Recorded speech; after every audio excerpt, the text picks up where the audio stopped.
Greetings, Moonlight citizens. This is your Moonlight King, and I'm here with the non-spoiler review of Deadpool and Wolverine. I put this off for a while, but I saw this on Friday in the IMAX theater, and here's what I gotta say about it, man. Here's why I give this movie what I give it. Let's get into that. Normally, normally when it comes to like big movie reviews like this, I would do a non-spoiler review in the first half of the video, and then the second half do the spoiler review. But I'm gonna separate these two because I ain't got that much energy in me, and I can go for hours on this. I really want to bring in someone else who's seen it when I do the spoiler review.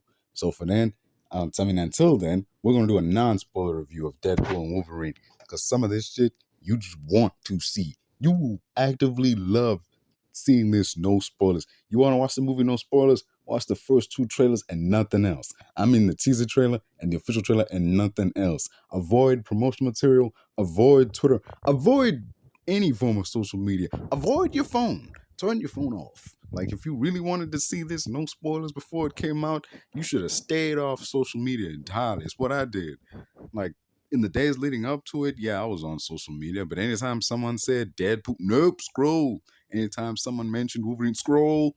When I was on YouTube, people were posting their theories. I didn't watch that. No new rock stars, no screen crush, no, comics explained, nothing. I just stayed away from all that. I didn't want to hear theories. I didn't want to hear predictions. I didn't want to hear no leaks, nothing. I just kept scrolling and I kept my head in the sand and I watched this unspoiled. Not entirely because there was some things. Okay, I can avoid. Okay, in Twitter, there's like little titles there's words before the picture, so you can scroll ahead, wistfully. But on YouTube, it's thumbnail first. I can try as I can, but I cannot avoid a spoiler that's in the thumbnail. So whatever, I could not avoid that. But all the other stuff, the good stuff, the real stuff that oh man, if you're a fan of, man, you're gonna love this movie. This movie is amazing. This movie is so amazing. Like, I can't go into how awesome this movie is in full. I cannot give this movie full respect in this non-spoiler review, but I'll try. Okay. There's a lot of Iron Man 2 stuff. Like, Deadpool, he still has like cables, like device that he uses to travel through time. Apparently, the device not only travels through time, but it can also travel through the universes because he winds up in Earth 616 and the Fox versus Earth 10 something, 1000 and whatever.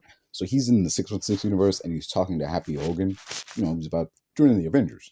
And it doesn't go well. In Happy Hogan's office, there's a lot of Iron Man 2 stuff, which I like because it was the last MCU movie that Jon Favreau did. And it's my favorite of that. It's one of my favorite movies of that phase. Like, it's definitely top five. Right up there with, in terms of enjoyability, I really love watching Iron Man 2. Of the entire Iron Man trilogy, I could say I've rewatched Iron Man 2 more than any of them, more than Iron Man 1. Iron Man 1 has its thing, but, I really love Iron Man 2. So, yeah, seeing all this Iron Man 2 stuff in Happy's office, it's like, yeah, I really dig that. He has, it plus it fits because he has a personal connection to a lot of this stuff, like the suitcase from Iron Man 2, where, Tony would bust it open and have his portable Iron Man suitcase. Whereas in later movies, the suit would just come to him. Yeah, that was cool. That suit was cool. The whole concept was so cool. But yeah, my favorite movie is getting some love. One of my favorite movies is getting some love. I love that. So, Deadpool, as the trailer shows, I'm going to talk about things that are in the trailers. All right, in terms of spoilers and whatever, I'm going to talk about things that are in the trailers. The meeting with he meets this guy at the TVA called Paradox, and he gets sucked from his universe into the TVA to become part of a larger, basically become important. Like, a theme of this movie is Deadpool wants to matter. He wants to do something that means something. He wants to be important. Feel he wants to basically be more than what he was. No, he wants to be more than just a mercenary for hire. He wants to be like actual, like, proper hero. And Paradox gives him that opportunity. And the meeting between the two, in that scene in the trailer where like Deadpool wakes up and then Paradox is like, "Oh, you peed on yourself while you were asleep." Deadpool's like, "I wasn't asleep." That meeting, weirdly enough, reminded me of R.I.P.D. The scene where, yeah, because this scene was Deadpool getting sucked from his world, from the world that he knows, and being asked to serve a higher purpose, kind of like Ryan Reynolds' character in R.I.P.D. was taken from basically the brink of death and brought into the R.I.P.D. to serve a bigger purpose there. Yeah, so that definitely gave off those vibes, and the movie has. When I saw leaks for Deadpool and Wolverine when the movie was still being filmed, it showed Ryan Reynolds in a Deadpool suit, and it was like way more red. It wasn't like Marvelified. There is a Marvelified suit, like like Marvel suits, like they tend to go overboard in terms of the design. They're overly designed. There's lines there that have no reason to be there. There's like I don't know, pouches and dials and stuff. Like it looks like it was made by Rob Liefeld. Weirdly enough, like there's a lot of Marvel suits that look like they were made by Rob Liefeld. There's stuff there that you're like, what is that for? What? Why did you put that there? You could have streamlined so much of this. But there is a suit in this movie that is like that. Deadpool suit in this movie that's like that. But this is the one he's wearing. So he has a new suit, a bright, shiny new suit. It is red. It is so clean. I noticed that when that first image of him and Wolverine walking in the desert showed up, and it's like, damn, he's got a new suit in this movie because it's bright red, whereas the Foxverse suit was a more darker red, and it was kind of dirtier, which made sense because like he did deal with a lot of viscera and blood. But yeah, I like this movie. A lot of things. Deadpool uses a TVA device to travel to Earth. He goes to find Wolverine, basically, and he brings Wolverine from a time before his death, and he takes him with him into the TVA. But they wind up in the desert. I'm not gonna say what goes on there, because, dude, his search to go get Wolverine is amazing. You're gonna love this. I'm telling you this much. Dude, do that. Them days, whoever is listening, you're gonna love this.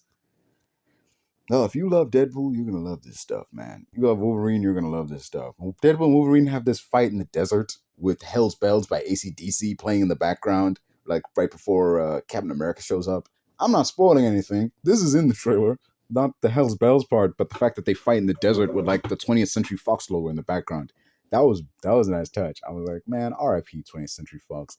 I love that they kept the fanfare, the dun dun dun dun dun dun. I love that opening, man. And I love all the different versions of it. And I love in the older Fox movies when the 20th Century Fox logo would like the fanfare would end, the lights would dim, and the last thing you would see is the X logo.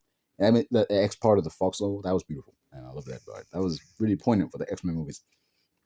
The banter between Wolverine and Deadpool is really good, man. I enjoy that.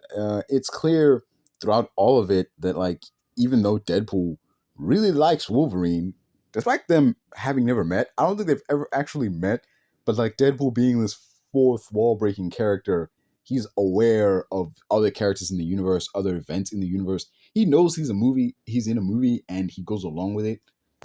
He's going along with it. It's not like She-Hulk, where she is aware she's in a TV show, but then when something happens in the TV show that she's not fond of, she's just like, no, screw this, busts out of the TV show and goes to like the question the writers or something. No, like Deadpool is aware that this is a movie. He's in a movie, just like in the comics. He's aware he's in a comic, and like he's going along with it because it's fun, and he can survive just about pretty much anything the writers can drum up to throw at him. There was even one of my favorite Deadpool comics literally ends with Deadpool finally getting a happy ending. This was never going to be like the final ever Deadpool comic, but it was going to be the final Deadpool comic of that run. And, it literally ends with like Deadpool and his friends having a happy ending and like this wall being built. It's being built up by Deadpool, like this huge brick wall blocking the last panel of the comic, and he spray paints on it in case of like break in case of writer's block, and then he walks away. So something like that. So that fourth wall nature of it all, him being aware, like, yeah, this is a film by Fox. I'm aware of Wolverine, even though I've never met Wolverine, and I really like Wolverine, even though like I can't stand that he copies my stuff now and then, like including the R rating and dying at the end and stuff like that. So yeah. But even though Deadpool really likes Wolverine, Wolverine just can't stand him. He can't stand being around him. He can't stand hearing the sound of his voice. And even like the classic buddy cop moment of like, one more word, say one more freaking word, and I'm gonna, like, something terrible is gonna happen. I'm gonna do something terrible to you. Say one more word. Go ahead, please. Like, and it's hilarious because it makes sense that Deadpool would say something here, because in those other cop like buddy movies, when the character who won't shut up refuses to shut up even when the hero threatens him, it's like, what are you doing? Are you just stupid or something? Do you not see this man means to do you harm if you keep talking? Like, I get it. Pair the straight man with the fast talking, wise ass, and just let the jokes come, let the story play out on its own, and it's gonna be amazing. But like, in some of those stories, it's like, dude, shut up, this dude means to hurt you. Like, can you not see that?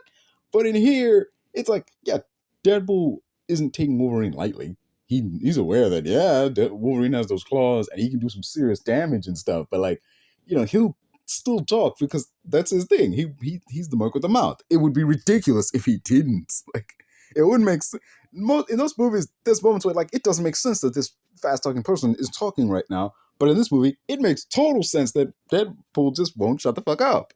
Because yeah, there's a lot that goes on, and he definitely has a lot to say about it. So yeah. Yeah, it really makes you believe it. You believe that he's gotten to that point where he's so mad that it's like, man, say one more word. I will, like, he's getting that mad. Like, say one more damn word. You believe it when that happens, because he's been yammering on and on in the movie.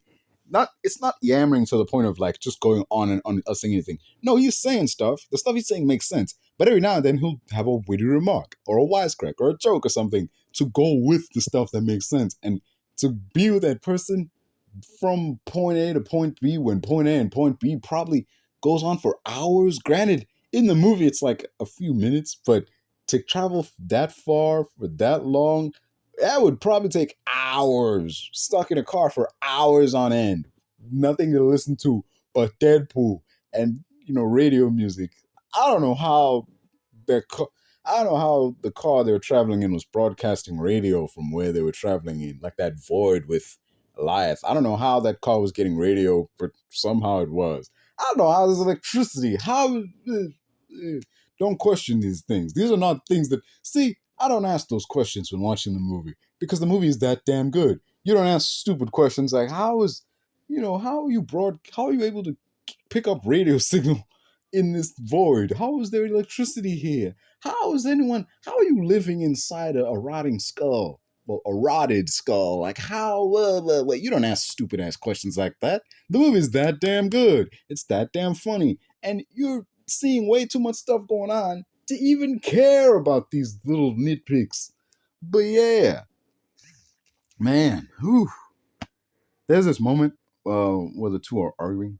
They're talking with each other, and that Wolverine gets so mad that he just lets Deadpool have it, basically. Like, verbally, not physically. Yeah, he does hurt him physically, but he does hurt him verbally too, because he says that Deadpool, he's a joke being played by God. Only the joke is on all of us because he can't die. It was like Deadpool can't die. And, he says something to that effect. I don't remember it quite, but when I heard it, I was like, damn, that was some savage shit. That shit cut deep. That shit cut deeper than any fucking claw you could stick in Deadpool. That shit cut deep because he had nothing to say. He had that, like, you could tell it hurt his feelings because he didn't say anything. Normally, like, you see, like, normally when someone would say something mean to Deadpool, he would laugh it off or say some witty comment or like, ha, fake laugh masking real pain. Like, something like that. Like, yeah, that kind of hurt, but like, I'm going to brush it off and keep going. But this, he just goes quiet for a bit because that actually hurt. Like, dude, that fucking sucks, man. Like, what you said actually hurt. Like, he actually manages to hurt Deadpool's feelings, and you could see it. And Ryan Reynolds is wearing a mask, but like, you can see it. This doesn't make sense. I feel like you could see it in his face, but like, he's wearing a mask, but like, his face doesn't move. That's what I mean by you can see it in his face. He doesn't squint. He doesn't raise his eyebrows or nothing. His face just doesn't move. He doesn't say anything. Doesn't even adjust even a little bit. And then Wolverine's like, what? Nothing to say? And you can tell, like, that because we've all been there. We've all been on the receiving end of someone saying something that cuts so deep that you just have no response. None. You can't even like react to it. It just hits you like a freaking wall. Just like, whoa, I can't believe you just said that. Like, that actually hurt. And he gets mad. He's like, I'm going to hurt you now. And Wolverine's laughing like, really? And he does. He actually like bloodies him, and they get this bloody fight between the two.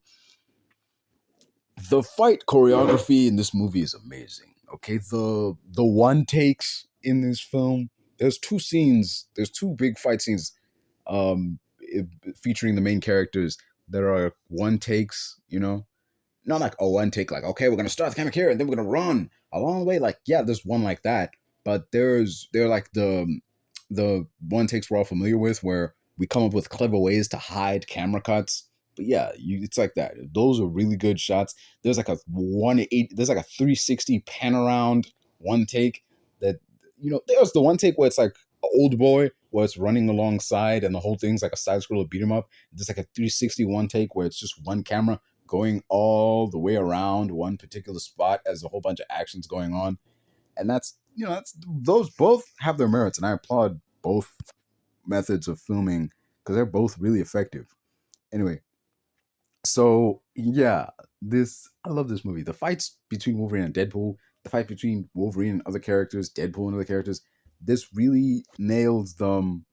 This isn't like Deadpool has some John Wick-esque moments in his fight choreography, but it's to a more, for lack of a better term, cartoonish extent, because like he like in the trailer he catches a clip of ammo in midair with the hole that the clip of the ammo's supposed to go into, and he like cocks the gun in a stylistic fashion. Like, he's like the gunslinger. Yeah, he's like the gunslinger in that movie. What's this? The Dark Tower, basically, in terms of like the level of gunplay going on here. He's like gun fu mixed with gunslinger abilities. Like anywhere else, it would be goofy. It would be freaking stupid. Like, what? You expect me to believe this? But in the world of Deadpool, it works. There's an opening scene that kind of exemplifies this with a Backstreet Boys song playing in the background. When it turned on, man, I was like, damn. I'm not, because I don't know if I've said this before, but I'm not a fan of Backstreet Boys. Never have, never will. So when the song kicks in, I was like, damn, man. Well, what is this? But the scene that it's in, it's like, yeah, it's so badass. I can ignore the fact that I'm not a fan of this band. I'm in this band this group for like a few good minutes, because what's going on is so good. He's fighting in the woods, snow's falling, and he's taking out these TVA dudes in grisly fashion. Like, he's got like he sticks one dude in, like, it is. I will tell you how, because that's cool enough. You're gonna want to see that. I'm not gonna spoil that. He sticks one guy in the ass, then sticks another guy in the balls, and he's like trying to pull out one end, but he's end up jamming in another. He tries to pull out the other end, but he's jamming in the first one. And it's like this weird push-pull thing where he's like totally stuck. Uh, oh man, the guys are like, make it stop. I was thinking, if you have this kind of injury going on in these kind of, do you know how much you bleed when you have damage down there? A lot. Do you know how many nerves all nexus point in that place, and you have a blade sticking in there? It's like you'd bleed way more. Okay, they do bleed. They bleed a lot, but like you would not be standing there being like, oh, let go, or like, make it stop. You wouldn't be standing there at all. You'd be on your fucking knees or something, man. But damn, the R rating is perfect for this kind of movie. The MCU's first R-rated movie. Technically not an MCU movie. It's more of a Foxverse movie than an MCU movie. That's what I mean. It's more of a Foxverse movie than an MCU movie, because there's not much MCU stuff. It's not the MCU's TVA. It's the Foxverse version of the TVA. That's how I put it. So yeah, there's MCU things in here, but it's Fox version. It's the Foxverse take on those things. That's how I view it as. This is the first R-rated movie within the realm of the MCU, but the first proper R-rated movie made R-rated from the jump, it seems, will be the Blade movie. So yeah. Woo! Oh man. it sucks. I can't tell you what's going on. Like, I can't tell you the spoiler stuff, man, because damn.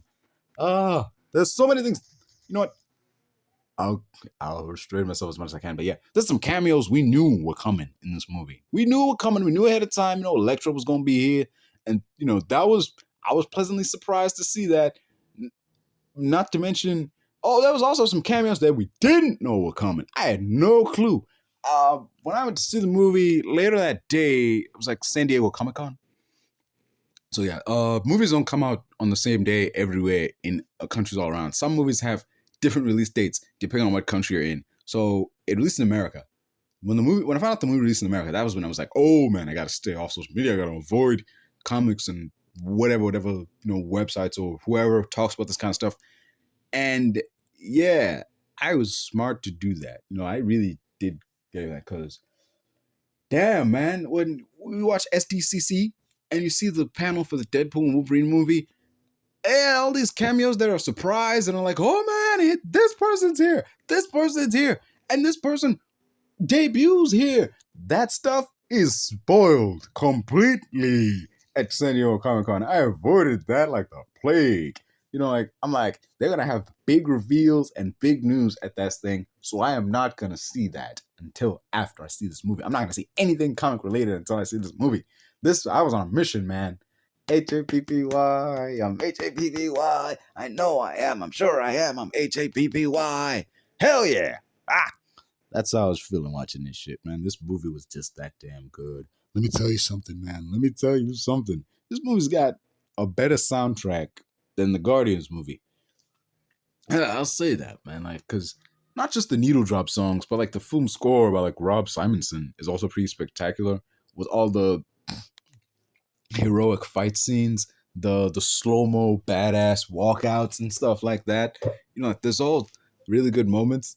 It's just so much to love about this movie. The score is great. The choreography is great for the fight scenes. The costumes, the dialogue, the camera, the way the cameras are positioned, the direction everything goes in, the banter and everything. It's visually pleasing, audibly pleasing, and just as a comic fan, it's so this is the shit we would. I don't know, man. This is the kind of stuff we would do with action figures. This character had no reason to be here is now suddenly here, and they're working together to take on some ultimate evil. So yeah. Speaking of ultimate evil, this movie's villain, Cassandranova, she's basically evil Charles Xavier. What if Charles Xavier was evil and twisted and could walk? But yeah, there's a funny moment because she rocks up in a wheelchair at first and then stands up to walk towards him and is like, ableism. And then Deadpool was like, ableism. You're canceled or something like that. There's yeah. Oh man. Damn. So yeah, Cassandranova in this movie plays the villain role really well. You buy her villainous streak in this movie. She's twisted. She's unfair. She's messed up beyond repair, it seems. That is a villain right there. Damn. None of this. I mean, yeah, you can understand her emotions. You do feel sorry for her in some aspects. But when she does the villain stuff, she actually reaches into people's minds. It's not like Charles Xavier where he can reach it. He taps the side of his head and he sees into your head. Oh no. She taps your head and then you see her fingers digging into dude's brain and moving around in there. If it was just putting someone's finger right to the head and digging in, it's it was how do I describe it? There's a scene in this one movie. I can't remember this film's name. For the life of me, I can't remember this film's name. But there was this movie where this bunch of kids are partying in this old abandoned house, and they start, I don't know, being twisted by the dark forces going on in there. And this one girl in the movie, she takes a piece of lipstick after drawing lipstick all over her face, making herself look. She's going crazy. Basically, she draws lipstick marks all over her face. She just takes the lipstick, what's left of the lipstick, presses it against her nipple, and pushes, and it goes in. What the? It's messed up. That was a practical thing, but this is gross. It's just creepy seeing her reach into people's heads. Not just reach into people's heads, but like actually moving fingers around and everything while it's rummaging through through your mind. And it's disturbing. It's gross because you see the skin underneath deforming and twisting because the fingers are actually manipulating the muscles and everything. It's just sick. And it's gross, man. Like your mind is basically being violated, and it's visually showing like this person is invading your head forcefully. Ugh. It is nasty, but yeah, she's villain. She's evil. Like, messed up, man. Goes wholly messed up, and works as the villain, smooth head and all. So yeah, um, I'll say this much. A little bitty spoiler. I'll give a little bitty baby spoiler. Deadpool has his own Spider Verse. He's got his own Spider Verse basically, and it's glorious. It's glorious. The different versions of Deadpool we see in this movie, it's glorious. It's amazing. Oh man, it's beautiful, man. Watching this, it's like, hey man, you lady, whoever you are, whoever's listening, this is an amazing movie. I give this movie so many props. This film has epic moments, nostalgic moments, tender moments, funny moments. It's so much you would want in a Deadpool and Wolverine movie, and then some. It's to sum it all up, if you're an MCU fan, you're gonna love this. If you are a fan of the Foxverse X-Men movies, you're gonna love this. If you loved early 2000s superhero movies, you're gonna love this, definitely. Oh yeah, especially with who's in it. You're definitely gonna love this. If you're all of the above, man, if you're a fan of it kind of bums me out, man. Like it kind of bums me out a little bit. Like, man, I was watching this movie, so many references, so many things like that are shown in this film, so many scenes and whatever. I thought to myself, man, comic historian would have loved this movie. Like I've seen so many Deadpool videos on his channel. Deadpool in the future, Deadpool like this like weird army of Deadpools going on here. Like a Deadpool and Wolverine. There's a one story where Deadpool is like years and years in the future, not futuristic, but like basically showing how I don't know. Oh, Deadpool kills the Marvel universe. All this stuff, these Deadpool videos, these videos he's done with Wolverine, and all this stuff. There's a lot of stuff that he covered on his channel that shows up in here. I'm like, comic story would have loved this. It's a bummer that he's not around. R.I.P. man. Rest in peace to an absolute legend. But it's like, damn, like he didn't get to see this. I'm just like, it kind of bummed me out because it's just like this one thing where I'm like, this guy was how much he enjoyed covering Deadpool and Wolverine related stuff. He would have loved seeing this movie. Like, damn, man. Thank you, comic story. And I said this in a previous video, man. Like, thank you for all you did. There's a lot of things in this movie I would have otherwise been clueless of had I not seen comic story and videos. So, and just over the years and been able to enjoy and like, I'm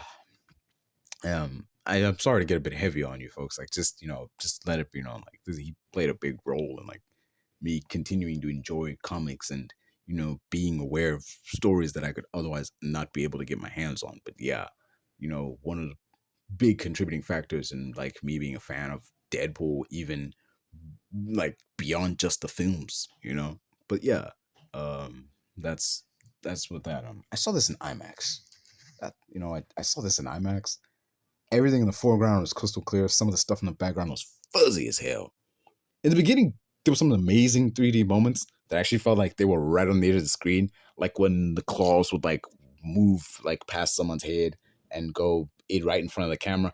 I swear there was a moment like it wasn't like IMAX, like it took up the whole screen. It was like rectangular instead of square like the normal IMAX.